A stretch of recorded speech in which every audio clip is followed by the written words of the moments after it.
32 past the hour. New developments in Washington as the Trump administration is charging on with sweeping changes to the federal government. This morning, demonstrators gathered outside the National Oceanic and Atmospheric Administration, or NOAA, to protest against massive layoffs the agency faced there last week.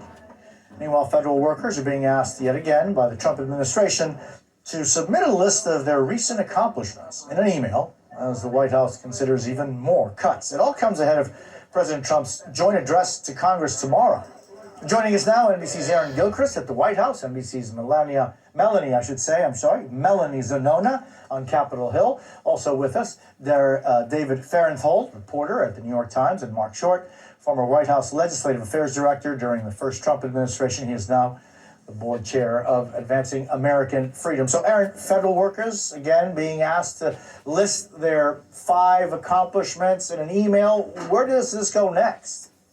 Yeah, Jose, that second "what did you do last week" email started going out Friday, just as federal workers here on the East Coast were ending their workday. And again, as you said, they were asked to list 5 accomplishments. This time, though, that email included a request that they send a similar email every Monday by midnight going forward. Last time, we know there was a lot of confusion about whether workers should respond or whether it was mandatory to respond. There were several agencies that told employees to hold off on answering that email. The White House said that about 1 million employees across the federal government did respond, meaning about 1 million didn't, at least at that point in what the White House was saying to us. We did see a message from Defense Secretary Hegseth telling civilians to reply to this second email. At the same time, it's not really clear whether other agencies that instructed their workers to pause have actually changed that guidance with this second email that's come out now. Elon Musk did post on Saturday that President Trump made clear that replying is mandatory. This time, though, Jose, there was no threat of firing attached to that message that was posted on X or in the email that was sent out starting late Friday. So, Melanie, what's the pushback or the reaction on Capitol Hill by lawmakers? Well, Republicans are continuing to receive blowback back home in their districts over DOGE, even in deep red states and deep red seats. That includes Roger Marshall, a Republican senator from Kansas. He experienced a larger than expected town hall crowd. Over the weekend, he started fielding some really tough questions about some of these DOGE cuts, including some of these veterans that have been fired. And after things started to turn contentious, he made a rather abrupt exit from the town hall. Just watch. I think it's a great, we don't have time for everyone to stand up. I do got 2 more commitments today. Appreciate everybody making the drive out, and God bless America. Thank you.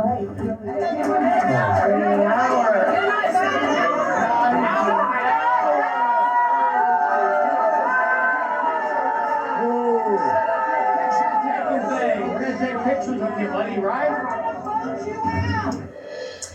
And I think it's important to remember here that D.C. is not the only city that is home to the federal workforce. In fact, most federal workers are spread out across the entire country. And so as the impact of these cuts have started to be felt all across the country, Republicans who represent those constituents have started to feel the heat. But as of right now, they still haven't quite figured out how to respond to some of these constituents, what their message is going to be. They don't want to anger Donald Trump or Elon Musk. And so they have started to reach out to the administration, sort of back-channeling with the leadership and party officials for more guidance about just how they should be approaching these different town halls and all the blowback that they are starting to receive. And David, you have been reporting that DOGE has taken credit for killing government contracts, some of which were already dead? That's right, a lot of them. When you look at DOGE's list that they published last week, their updated list, their wall of receipts, some of the biggest contracts were for things that had been canceled or that work had ended in 2005 or 2006, but some a little bit later under Presidents Obama and Biden. So DOGE is saying, look, we saved tens of millions by cutting these programs, but in fact, they were long dead. And so they have been eliminating jobs, right? That's a fact. Right. What's important here, not that DOGE isn't making cuts. It obviously is making cuts. But the question here is whether they know what they're doing. And so when the one place where they've posted sort of to show their work is this thing called the wall of receipts. It shows all the contracts they say they've canceled and how much they've saved by canceling them. It's been full of mistakes. Many of the largest items on there are just plain wrong. And so the question is not, are they cutting things? They are, but do they know what they're doing? Do they know enough about the government to cut what's unnecessary and keep the efficient parts? Yeah, I mean, Mark, and specifically on the issue of, for example, Social Security, here's what Elon Musk talked about. He was on Joe Rogan's podcast. Listen to some of this conversation. Social Security is the biggest Ponzi scheme of all time. Basically, people are living way longer than expected. And there are fewer babies being born. So you have more people who are retired and that live for a long time and get retirement payments. So the future obligation. So however bad the financial situation is right now for the federal government, it will be much worse in the future. What do you make of that? Well, a lot here, Jose. I feel like a lot of Americans recognize we're $36 trillion in debt, and we actually do need to be cutting some of these government programs. So I'm actually encouraged to see some of this happening, but I think the reality is that if the executive branch can do this on its own, what's to stop a future Democrat administration from saying, you know what, I decided that I'm going to just eliminate some DOD positions, or I'm going to eliminate Customs and Border Patrol. So I think it ultimately needs to be legislated, and we're about a week away, March 14th, from a government shutdown. And when that happens, Republicans are going to need Democrat votes.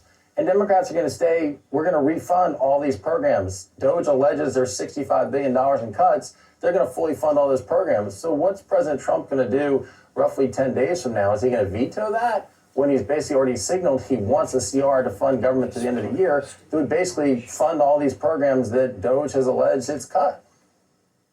So, Mark, you know, when you see what happens at different town halls where members of Congress and senators are indeed facing some criticism, do you think that that is something that will continue and that will actually have an impact?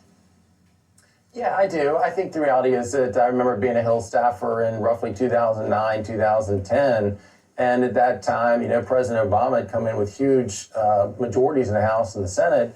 And these town halls began erupting across the country. And Democrats said, look, this is just, you know, grass tops activism. It isn't real. And I see that Republicans are messaging the same thing now. So I think to dismiss this as not real is a huge political mistake. And I think that most members of Congress know that it doesn't portend well when we're only 5 weeks in. I think Americans are excited to see border issues being addressed. I think they also elected President Trump to address the economy. And I think there's a lot of nervousness there. And meanwhile, President Trump is going to be delivering this address to a joint session of Congress tomorrow. What can we expect?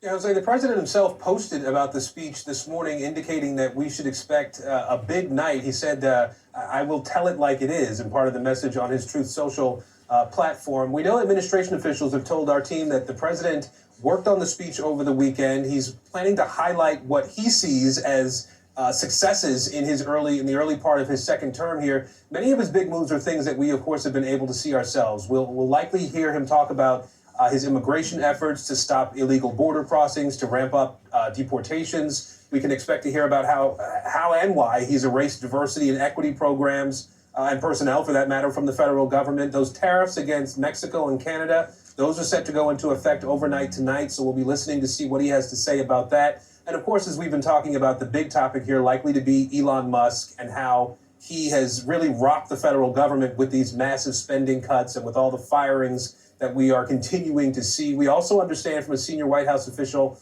that President Trump is building a guest list, folks that he wants to have with him to reflect the reasons that he believes he won the election, what he believes he accomplished in his first weeks in office here, Jose. We're told that there will be lots of surprises and made-for-TV moments during the speech tomorrow night. Aaron Gilchrist, Melanie Zanona, David Farenthold, and Mark Short, thank you so very much. Next, we'll get the latest on a massive wildfire burning